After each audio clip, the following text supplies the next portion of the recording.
What links the Muppets with an undead Morgan Freeman? Who is the highest qualified Muppet? What is the rainbow connection to the town of Whanganui? And what was the inspiration for Manamana, and why is it so sexy?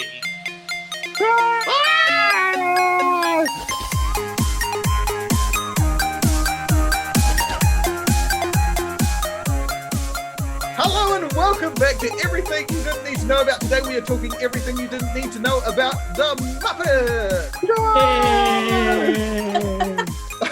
As always, we'll be giving you our favourite facts that we found out about the Muppets over the last wee while. We will vote on a winner. Will it be Nathan Kenny? Will it be Jen Jewell? Will it be Tom Adams? Or will it be me, Sam Smith? And will that person be grateful for their prize tonight, which is my beloved childhood possession, fresh from 1985, baby Kermit T. Frog from the Muppets, although my dog did bite its ears off. Its eyes, I mean.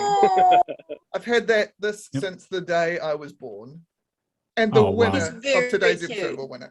Before we start, favourite Muppet. Everyone go right now. I'm going to go with Kermit. I have also always felt an affinity with Kermit. Yeah. I feel like Beaker speaks to me on a personal level. In a similar vein, the Swedish Chef has always been my favourite. Can I kick off with the fact that in Sweden, the Swedish Chef is called the Norwegian Chef because he sounds more Norwegian to them? This is the very PG version of the clap being called the British pox and the Spanish pox and the French pox. Depending on where you're from, you just blame it on someone. What do they call French kissing in France, Kenny? You're married to a French person. Le Passion. The way you say it is glissez-moi un solo, which is an awful way of asking for... Yeah, pretty much. Yeah. Glisse is to slide. So it's not very nice. Yeah. Well done, you marrying a French person, Kenny. Very nicely done. So the Muppets have been around since 1955, and the first show they were ever on was a show that could potentially be the name of this show, Sam and Friends. Do you know some of the original shows that they were planning for when they would, because they did that sketch show, but he had like a bunch of pictures, and he originally pitched it as like adult sketch comedy. Like it was like the actual pilot of The Muppets is called Sex and Violence. Yeah. There were two pilots. The first one was set around Valentine's Day, which is very romantic, and the second one, Sex and Violence. What I also didn't realize is that it was Jim Henson and his wife, whose name just dropped in my head. Jane? Yeah, Jim Henson and Jane. I think it was Jane, but they seem too Jim and Jane too just seem like one of those. Yeah. Too similar that my brain has dropped it out. But yes, they were the original two puppeteers. I kept coming across the phrase Muppeteers when I was looking into this, which just tickles me. But so the term Muppet is, people have asked Jim Henson like what it's from, and he said, it's a mix between marionette and puppet. But then later went on to say, I just made that up. I just like the term, and then I kind of had to have a real reason for it, which is great. What I said was like is for a brief period of time they're supposed to be on Saturday Night Live, but the writers hated them. Oh, have you seen it? No, I haven't. Oh, they call them the mucking puppets. I think they keep calling them. So it was for the first season in 1975. Jim Henson was hired to create these characters, but because of the setup they had with the writers of Saturday Night Live had to do all the writing, and the Muppet people weren't allowed to do anything. So there was no connection between the puppets and the writing team. So both people hated doing it. And then finally, when once the contract was up for that first season, everyone was like, thank God, let's never do that again. And yet there is another SNL Muppets crossover. What's that? In the Marvel Team Up 74, Spider-Man fights Silver Samurai with the cast Saturday Night Live for reasons which are extremely convoluted. Amazing. And the link back to the Muppets is Spider-Man had appeared in the Electric Company, which was like the sequel to Sesame Street. And so there'd been a whole bunch of like Spider-Man Muppets crossovers in the 70s. And then in this Marvel official Team Ups crossover thing, there's two people in the audience of this show that the SNL cast are putting on that gets disrupted by Silver Samurai. And there's these two old guys in the audience who call each other Statler and Waldorf, who are like commentating on and chit-chatting about the action that's taking place. So yeah, that makes sense, because of course those characters are named after hotels in New York City, where SNL is filmed. I'm going to be honest, I've loved the Muppets my entire life, and I didn't realize that Jim Henson created the characters for Sesame Street as well. I thought there were two rival groups, and I've always preferred the Muppets because I thought they were funnier and a bit more... not aimed at 3-year-olds. Yeah. Maybe not your target I was a market. 3-year-old like, this is broad. Yep. Give me some more meta jokes. He made the characters for Sesame Street, but he owns the rights to the Muppets who appear in Sesame Street, but the Sesame Street characters specifically belong to CBS. I think. Yeah. I was thinking back on it. I think the Muppets might be the foundation of my entire like comedy sensibility. That's great. Looking at, because I just watched a bunch of I was like, wow, I love all this so much, so much. Yeah. Highly recommend having children and forcing them to watch shows that you like. My daughter spent 45 minutes watching just Swedish Chef sketches, and that was it on YouTube. Just 45 minutes of nonstop. They loved it. Did they point at the screen at any point and go, "Daddy"? Yeah, that is how I talk to my kids. Yeah. The Swedish Chef is the only one with real hands, right?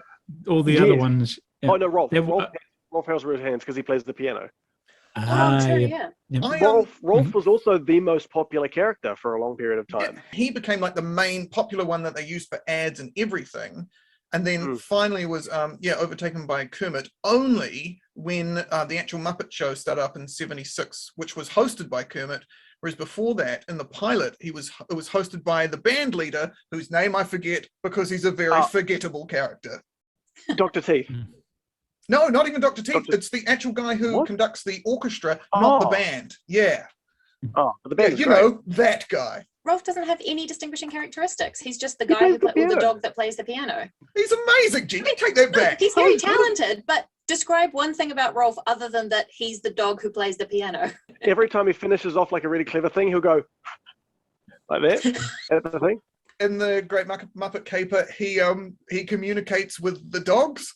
Like he's like talking like Ralph, and he's like, and it's great. Are the Muppets meant to represent racial stereotypes at all? Is Rolf actually a black guy playing the piano? There is a similar question to something that was raised on the video of our Disneyland episode, which is the fact that the Muppets clearly aren't the animals that their characters look like, because the size discrepancies are completely nuts. Looking at a pig and a frog going on a date and thinking these sizes don't make sense, they'd be on completely different seats. Tom might be with me here. Big Bird, right? Ginormous, forward-facing eyes, clearly a predator. Like all of the other characters should be scared of Big Bird. Like I actually saw a presentation that someone did trying to categorize Big Bird, and they decided that he was an extinct form of crane because he had all the morphologies of it with the forward-facing eyes, the long legs. Cranes are terrifying. That checks out. The braided toes, and the terror. The terror. I love that so much. So definitely good fodder for a 3-year-old focused children's TV show. Like, be scared, children. Be very afraid. Another thing I didn't realize about the Muppet Show, which started in 1976, is that it's British. They pitched these pilots in America, but then no one would air it until someone in England said, "Oh yeah, I'll put it on." But they had to fly over to England, and they filmed it all in England, the entire Muppet Show, 5 seasons, I think. Please tell me there's a version out there of like Muppet sketches with everyone doing bad English accents. I'm thinking like a Cockney Oscar the Grouch and. So Jen, Oscar the Grouch is Sesame Street. As is Big Birds that you just talked about before. So like, I just want to make sure that before the comments go off, we know that. This is Disneyland versus Disney World all over again. Exactly. But I just want to point out, I very much treat the Muppets as the extended Muppet Cinematic Universe. Hence bringing up Spider-Man earlier. Yeah, great. All the crossovers. Yeah, cool. I'd pay money to see a West Country Sam the Eagle, though. That would be quite good. Can you say, I'm proud to be an American, but as Sam the Eagle, but as a West Country person? I'm proud to be an American. that I'm not my sure about. Cornish father is turning over in his grave right now. Speaking about the Muppet Cinematic Universe, I have a link between an undead Morgan Freeman and the Muppets, because the program that I mentioned earlier, the Electric Company, which was described as for graduates of Sesame Street, which is very cute, it starred lots of the Muppets, but it focused more on adults and was for kind of 5-year-olds and above. And it had loads of really famous people in it, including Morgan Freeman playing Easy Reader and also Dracula. Amazing. Yeah, but it also had like I Bill remember the Cosby. first time I met Kermit T. Frog. But also Rita Moreno, who not only is she an EGOT, she's got acting nominations for Emmys, Oscars, and Tonys. There's only 2 people who have both that triple acting nom and an EGOT. It is amazing. Who is that? Who is Rita Moreno? Yeah, I don't know who Rita that Moreno. is. She's she came to prominence in the like early days of the talkies. So she was in Singing in the Rain and West Side Story. Is she the main girl Yeah, in she's- Singing in the Rain? Yeah, but no, she's an amazing actress, and yeah, and also she was the original voice of Carmen Sandiego. Ooh. That's a tie Yeah. back to a to another episode really of ours. is. Amazing. Mm. Yes. Oh, and so at the start of the Electric Company, every episode would start with her saying, "Hey, you guys," and that was how the show kicked off. And that is the callback to what Sloth says at the end of the Goonies. Yeah. Ah. Amazing. Yeah, she's also Very good. 90. She was born in 1931.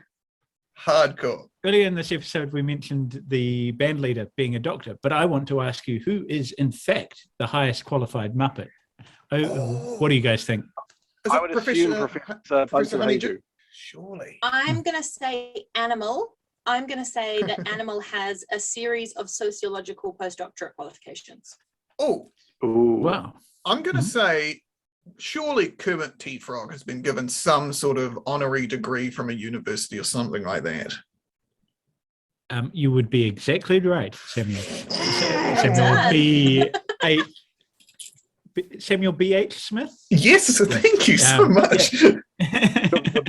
Anyway, he got an honorary doctorate, like an actual doctorate, a piece of paper from Southampton College in New York, coming back in here again, for all his advocacy on environmental issues. And it's an actual physical doctorate and not just a made-up qualification like professor and the other doctorate. Yeah. Just You to don't be know clear, that. when you say it's an actual doctorate, he didn't study for it. He wasn't sitting in classes and writing a dissertation. It was a honorific doctorate in recognition of his previous work. Yeah, but Right. then a Doctor of Letters is also awarded for that sort of thing, and you could make a Oh case. no, but he didn't sit the doctorate. He didn't Yeah, submit a dissertation. And Can you imagine Kermit the Frog doing a dissertation defense? Well, Like- okay, here we go. reading his so- Viva and having Kermit. to silence his Muppeteer because he's not allowed anyone else in the room with him. Kermit, Why- first question. Why are there so many songs about rainbows? I've got a bit of beef with that. I feel like there's one song about rainbows, which is Somewhere Over Somewhere the over Rainbow. the rainbow. And Yeah. then there are no other songs about rainbows that have come before that song was written in 1970. What about red and yellow and pink and green? I think that came purple after. and I think that's an orange 80s and- song. Yeah, no, I we'd only really just figured out the rainbow in about the 1970s. Speaking of the Rainbow Connection, my fact is the Rainbow Connection to Whanganui, which is actually about that song. In 1996, a guy broke into the Star FM radio station in Whanganui and demanded that they play Rainbow Connection for 12 hours straight or he would detonate a bomb. Oh, it's so That good. took a no one turn. I knows was on why. his side until that moment. No one Amazing. knows why. They interviewed the people afterwards and they're like, it wasn't on the playlist. It's never been on the playlist. We don't know. We couldn't have played it if we tried. And people were trying to find him. They ended up detonating the bomb. Like, the bomb squad came in and detonated the bomb. It was not a real bomb. So you just hear, but he took a guy hostage in a closet. This feels very Amazing. much like a kind of slightly grittier reboot of Jingle All the Way, that Arnold Schwarzenegger movie where he ends up taking a radio station DJ hostage to try and win an action figure for his son for Christmas. But no one knows why this guy did it. No one knows. Oh, it's incredible. But the first ever Oscar won by the Muppets was won by New Zealander Brett McKenzie for writing Brett Man or McKenzie. Muppet. Yeah. There is actually a Muppet called New Zealand, right? He's the Yes! one who carries a fish. Yeah. And And throws it around like a Such a boomerang. tent- You know, like all of us do here in New Zealand. Boomerangs, all those famously boomerangs. from us. They took far lap, we'll take this means boomerangs. that in the Muppet cinematic universe, New Zealand has colonized the Western Island, Yeah. and we have Yeah, taken over yeah. Australia and all of its like cultural properties. This is great. Did you guys know that a very good band called Less Than Jake, third wave ska band, have an EP called Muppets? It came out in 1997. It is covers of Rainbow Connection and other songs from the Muppets. And these days, it's almost unlistenable. But it's still a great band. And they're still one of my favorite bands, so I will mention it. I was just going to put a shout out to my favorite ever Muppet song, which is Crocodile Rock with Elton John. If you haven't seen it, go and watch it. Elton John's basically a Muppet himself. I see your. And then come back here. I see your Crocodile Rock, and I raise you. You say potato, I say potato, with a lion and Sylvester Stallone. Amazing. It's so weird. Amazing. So weird. There are some say things potato. that happen in the Muppet cinematic universe that when you just say them as a series of statements of fact, they sound like you're on very hardcore hallucinogenic drugs. Mhm. One of my favorite songs by originally Sesame Street, but then the Muppets is Manamana. And exactly right. We played it in a band I was in at high school, and we've just always sung that song. It's a great song. I found out that song was written by a man called Piero Umiliani, who was an Italian man, and he wrote it for a softcore pornography film about Swedish lesbians in a nightclub. That's where we get Manamana from, which then later went on to it was in the charts in like Canada and I think England as well. It was a sunscreen song, I think, wasn't it? Banana, and it was on a banana, and it was about the bandana. It was a Banana. cancer. Yeah. There's a version with Sandra Bullock doing Phenomenon. That's good. So Yeah. Manamana is sung by the things that look not too dissimilar to the Rolling Stones lips type things. So Oh yeah. I can see They look Alien exactly like hooligans. they look like Birdo. If anyone's ever played Mario Kart Double Dash, Yep. Kenny, Yep. I know you they have. do. Yep.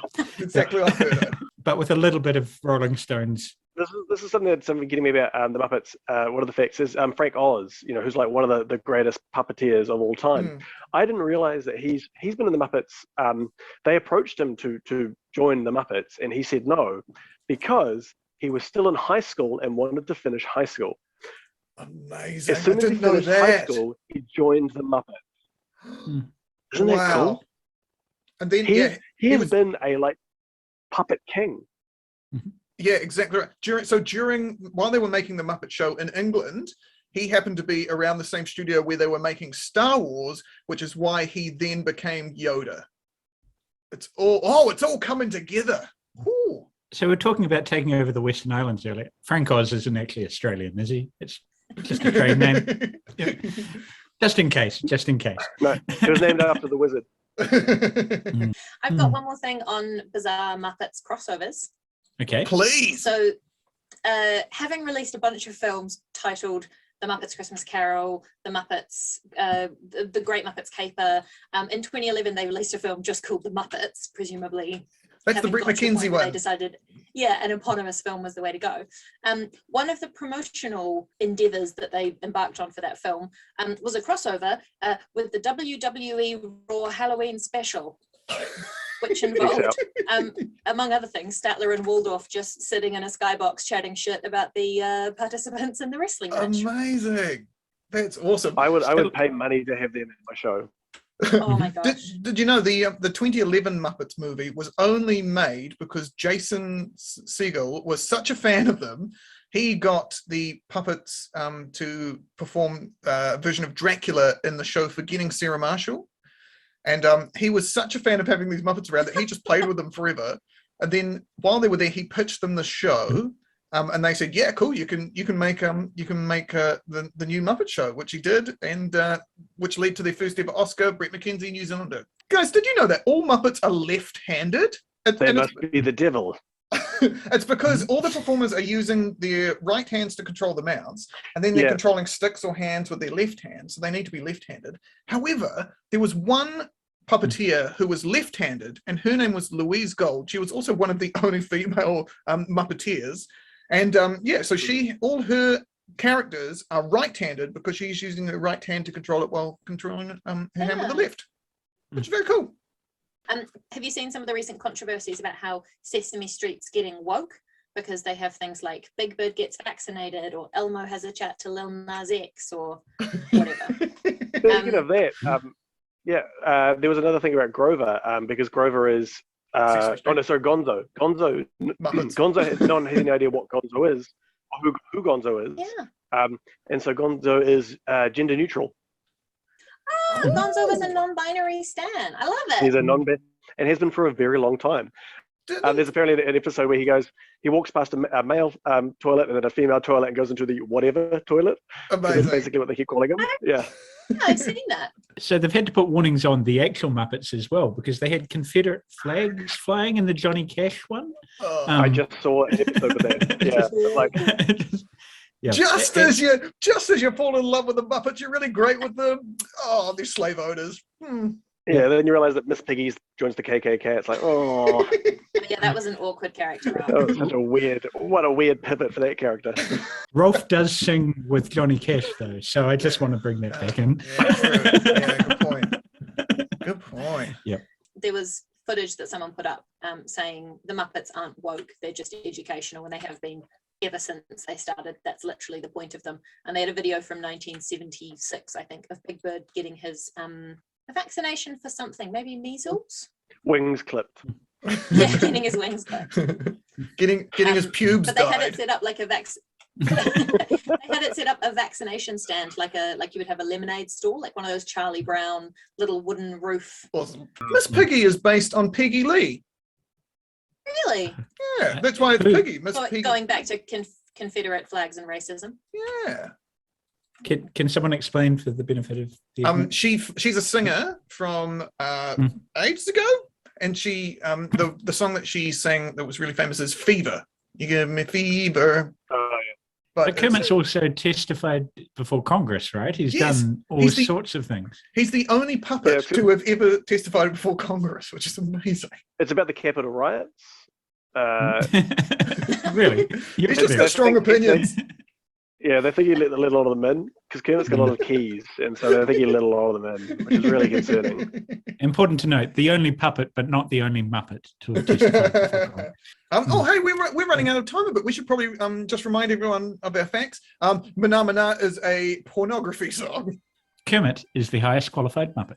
A man broke into a Whanganui radio station and demanded they play the Rainbow Connection for 12 hours straight, or he'd blow up the station.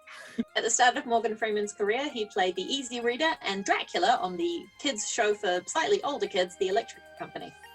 All right, everyone, here we go. We're going to vote on 3. Point to the person who you think is your favorite fact of the day. 1, 2, 3. Tom Adams, you have got 2 votes, my friend. That is you, buddy. Well done. Oh, who would have thought that a homegrown bomb about the Rainbow Connection would have been our favourite? Very nice work, my friend. Well done. I will post you my beloved childhood toys. I still have it, although I'm 36. I don't have to. Good, I'm not going to. Well, thank you all for watching everything you didn't need to know about the Muppets. If you've got any things you think we didn't need to know about the Muppets, put them in the comments below. Put your favourite moments from the Muppets in the comments below, or just say hi. Listen to us on Spotify and any other podcast app that we may be found on. And we'll see you all next week for more fun, more games, and whatever it is else that we talk about. Nice work, Tom. Bye-bye. Cheers.